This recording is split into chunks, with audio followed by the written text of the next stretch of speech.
Today we're going to learn how to play Mr. Bill's Land Dodgeball. Feel free to change the name to suit your class, but this is a game that I play with my 3rd through 5th graders, and it can be adapted to various age groups.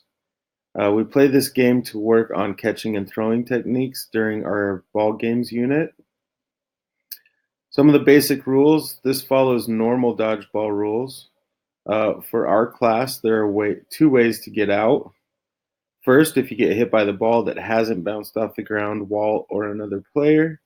And second, if an opponent catches a ball that you have thrown.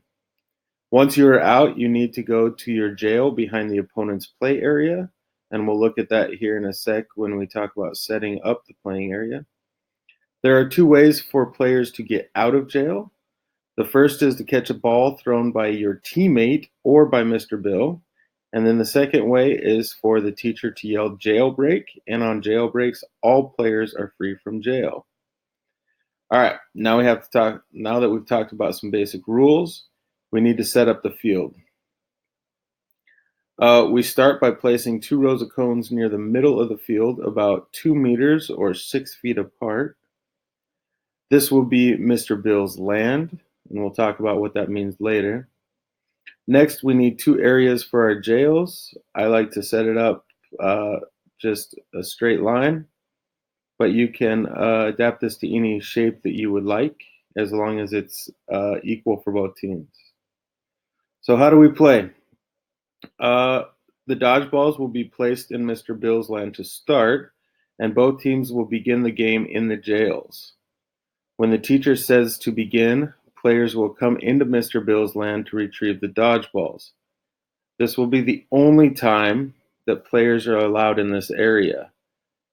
As play progresses, if a player gets hit or has their ball caught, they need to go to jail.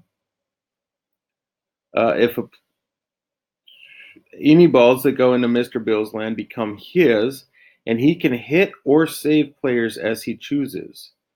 Players caught going into Mr. Bill's land will be sent to jail. If there's a player not in jail and they catch a ball that Mr. Bill throws, then Mr. Bill would join that player's team for 15 seconds.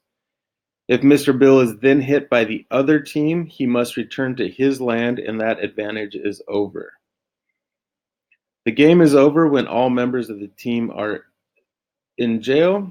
At this time, the teacher can rearrange the teams.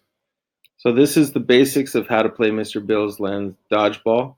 It's a game that is easily adaptable, so please experiment with it and have fun.